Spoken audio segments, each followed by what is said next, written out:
इस वक्त हमारे साथ मौजूद है जी वो मासूम बच्ची जिसने हमारी टीम को अभी बताया है जी कि इसके साथ बड़ा जुल्म हुआ है। इसका अपना ही ससुर इसको अपने जुल्म और हैवानियत का शिकार बनाता रहा है। हम इस बच्ची का चेहरा नहीं दिखा रहे, चेहरा इसका ढपा हुआ है, नाम भी बच्ची का जाहिर नहीं करेंगे, लेकिन हम जरूर चाहेंगे कि इसकी आवाज हुकाम तक पहुंचे ताकि इस पर जुल्म करने वाला जो शख्स है, जो उसका ससुर है, उसको कानून के मुताबिक कड़ी से कड़ी सजा मिल सके। बच्चे आप बताओ कि क्या सारा मामला, शादी आपकी कब हुई, क्या मामला था, किस तरह आपको जुल्म का किसने शिकार बनाया? जी मेरी शादी आज से 5 माह पहले 17 दिसंबर को हुई है। यहाँ अमरीके में हुई है और दानिश नामी शख्स के साथ हुई है, जो कि मेरे पापा के मासी का बेटा था। और जो मेरा ससुर था, जी बोल। उसने मेरे साथ मेरे पर मैली आँख रख ली। यहाँ पे मैं तकरीबन 1 माह 18 दिन रही हूँ और 1 माह 18 दिन बाद जब सारे घर वाली फैमिली तकरीबन कहीं गए हुए थे इंजॉय पार्किंग में, तो मेरी सास मुझे घर में छोड़ दी कि भाई तूने सारा घर संभालना है, सारा काम करना है, सारी सफाइयाँ करनी है। और मेरा ससुर भी घर था और सिर्फ मैं घर थी। मैं तो उसे अपने बाप जैसा समझती थी। इसने उस दिन मुझे कहा कि मेरी बेटी आके पाँव दबा। वैसे भी मुझे कभी जिस्म में हाथ लगा, कभी छेड़ता था।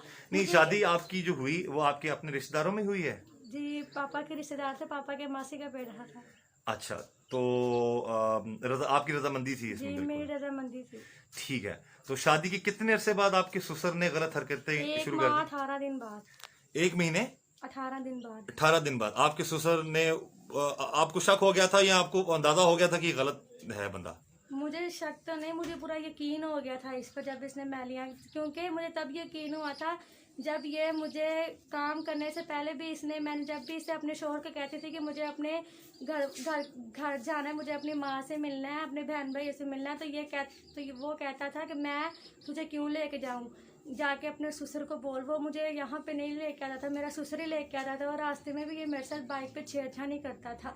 और मैं ऐसे कहती थी आपको शर्म नहीं आती, मैं आपकी बेटियों जैसी हूँ, तो आप कैसे काम करते हो? तो वो कहता है बेटियों जैसी है, बेटी है तो नहीं चीज़, तो तुझे भी वही लगी हुई है। फिर जब ये घर में इसने आया, इसने मुझे कहा कि बेटी मेरे पाँव दबा, तो मैंने बाप समझ के दबाने लगा। तो उसने जैसे मेरे पाँव दबाने लगे, इसने फ़ौरन मुझे पिस्टल दिखाया, मेरे मुंह में थान लिया और इसने कहा कि जैसे मैं तुझे कहता हूँ वैसे कर, वरना तुझे और मैं तेरे बाप को मार दूंगा। और मैं इतनी डर गई थी, इतनी खौफजदा हो गई थी कि मैं डर गई थी कि मुझे और मेरे फैमिली को कहीं कुछ नुकसान ना पहुँचा दे। तो मैं मजबूरी के तौर पर आगे मुझे इसकी बातें माननी पड़ी। इसने मुझे कहा कपड़े उतार, तो मैं इतनी को डर गई थी कि मैं उसके बाद मारने पर मजबूर हो गई। इसने मेरे साथ बहुत ही जुल्म किया था और ये सिंध मुझे इसीलिए लेके गया था, यही इसका मिशन था कि वहाँ पे भी जाके मैं इसके साथ ज़िना करता रहूँ। यहाँ पे जब सास मेरी ने कहा, जब मेरी दरानी जेठानियों ने कहा कि हम भी साथ जाएंगे, तो इसका साफ कहना था कि नहीं, आप लोग 2-3 माह बाद आइएगा। इसका मिशन ही यही था। ये वहाँ पे मुझे ले गया, इसी डर की वजह से लेके गया कि कहीं मैं अपने घर वालों को बता ना दूँ।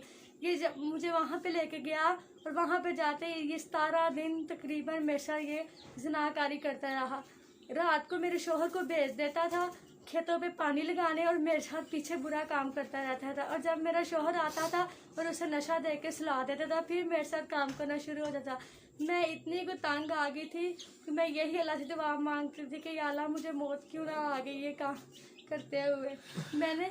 उसने एक बाप और बेटी के रिश्ते को नापाक कर दिया। मैं मेरी आंखों से आंसू आते थे कि ये मेरे साथ क्या हो रहा है।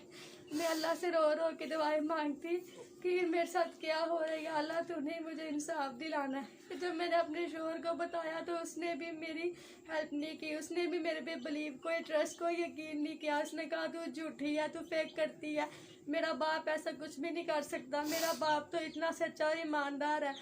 मैंने कहा नहीं, तेरे बाप ने मेरे साथ ज़िनाकारी की है। उसने नहीं यकीन किया, वो सिर्फ अपने नशे की लालच में अपने नशे के लालच में ड्रग लेवल के चक्कर में ये बाहर जाता था। ये नशा आपका शोहर शुरू से कर रहा था? शादी से पहले से ही था नशे शादी का? से पहले मैं कुछ भी नहीं थी जानती, कुछ भी मुझे नाउ नहीं था। जैसे ही मेरी शादी हुई है, मुझे तकरीबन शादी वाले दिन भी नहीं पता चला। मुझे तकरीबन 16 दिन हो गए थे, यानी 16 दिन हो गए थे जब मुझे पता चला कि मेरा शोहर नशा करता है। तो इसने अपने नशे की लालच की हवस में आके इसने मेरी बातों पे यकीन नहीं किया। इसे पता था अगर मैंने अपनी बीवी की बातों पे यकीन कर लिया, अगर मैं अपने बाप की आवाज़ के खिलाफ खड़ा हो गया तो मैं नशा कहाँ से करूँगा। तो इसने ये रात को जान के चला जाता था नशे करने के लिए।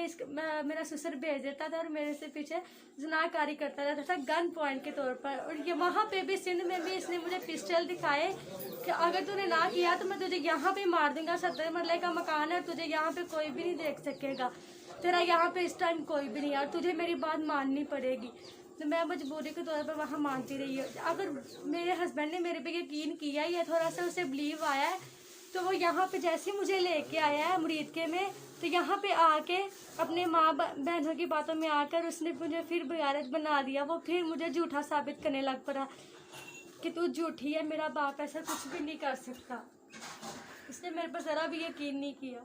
अच्छा, तो ये बताओ, सबसे पहले तो नाजरीन जो ये बच्ची बातें बता रही है, यकीन मानिए रोंगटे खड़े हो जाते हैं। अल्लाह ताला सबकी बेटियों के नसीब अच्छे करे और किसी दुश्मन की बेटी के साथ भी ऐसा जुल्म ना हो जैसा इस हवा की बेटी के साथ जुल्म हुआ है। हमारी इस वीडियो के जरिए से गुजारिश है आला हुकाम से, वज़ीर आज़म पाकिस्तान से, वज़ीर आला पंजाब से, आईजी पंजाब से, इस मजलूम बच्ची को इंसाफ दिलाया जाए। इसकी तमाम डिटेल्स जो हैं वो हमने मुतलका थाने में पहुंचा दी हैं, एप्लीकेशन जमा करा दी गई है और इस मासूम बच्ची को इंसाफ दिलाया जाए। और अगर जुल्म और जुर्म साबित होता है उस शख्स पर तो उसे कड़ी से कड़ी सजा दी जाए। अच्छा, इस सारे मामले में जैसा कि आप बता रही हो कि आपके साथ जब मुरीदके में उसने ऐसा जुल्म किया तो उस वक्त आपने अपने शोहर को बताया था? उस वक्त इसने मुझे इतना डरा दिया था कि मैं किसी को भी बता नहीं थी सकती है। और ये जब भी मैं अगर किसी को बताऊं, एक दफ़ा मैंने कोशिश की थी शोहर को बताने की, तो ये साथ ही सर पर आकर खड़ा हो गया और इसने मुझे आंख दिखाना शुरू कर दी, गुस्से से देखना शुरू। मैं इतना खौफजदा, इतना डर गई थी। मुरीदके पे आप पर हैवानियत ये कर चुका था एक दफा? जी, कर चुका था। तो ये आपने अपने वालिद को भी इसी डर से नहीं बताया? क्या धमकी दी थी इस शख्स ने आपको? आपके ससुर ने क्या धमकी दी थी? मेरे ससुर ने मुझे धमकी दी थी गन पॉइंट के तौर पर कि अगर तूने मेरे साथ मेरी ना मानी तो मैं तुझे और तेरे फैमिली यानी तेरे बाप को मार डालूंगा। मैं इसी डर की वजह से कहीं ये मुझे ही मेरे घर वालों को कुछ कर ना दे, मैं किसी को बता ना सकी। अच्छा, तो यहाँ पर कितना अर्सा रखा, फिर आपको सिंध कब लेके गया और कितना अर्सा वहाँ पे रखा? यहाँ पर मैं तकरीबन 2.5 माह रही हूँ और 1 माह 18 दिन बाद इसने मेरे साथ ज्यादती करना शुरू कर दिया। यहाँ जब मैं सिंध गई हूँ वहाँ पे तकरीबन मैं 1.5 माह रही हूँ। 1.5 महीने रही है। तो 1.5 महीने में कौन कौन रहता था उस घर में? मेरा ससुर, मेरा शोहर और जसलीव में है। और आप थी? जी। और ये आप उस वक्त जब जितना अर्सा आप सिंध में भी रही हैं उस वक्त तक आपके शोहर या वो जानबूझ के ऐसा करता था या कि ससुर ने कुछ कैसा करता था? वो सिर्फ अपने नशे के लालच में, वो इस मेन पॉइंट ही उसका ये था कि अगर मैंने अपनी बीवी पे यकीन कर लिया तो मेरा बाप मुझे जो 100-200 रुपए देता है उसने वो भी नहीं देना। उसने नशे के लालच में आके उसने मेरे पे यकीन नहीं किया। नाज़रीन, इस बच्ची के हवाले से हमें इसके वालिद ने बताया है कि ये हाफिज़ कुरान है और जमीन क्यों नहीं फट गई और तबाह क्यों नहीं हो गया वो शख्स जिसने इतना बड़ा जुल्म किया इस बच्ची के साथ। बेटा, हिफ्ज आपने कब किया? मैंने 2015 में हिफ्ज किया, 2000 तकरीबन 18 में मेरा मुकम्मल हो गया था और आज मुझे तकरीबन 2.5-3 साल हो गए हैं हिफ्ज मुकम्मल किए। आप घर में बहन भाई में सबसे बड़ी हो बेटा? जी, मैं सबसे बड़ी हूँ। और अपने वालिद के हवाले से हमें पता चला, मेरी मुलाकात भी हुई उनसे, वो बेचारे माजूर हैं, चल फिर नहीं सकते। जी। ऐसा ही है? हाँ जी, ऐसे। तो अब ये मामला है, ये नाज़रीन, ये आप देख सकते हैं कि इतना एक तो गरीब बेचारा खानदान, गरीब बच्ची, गरीब वालिद और शरीफ नफ्स लोग हैं ये।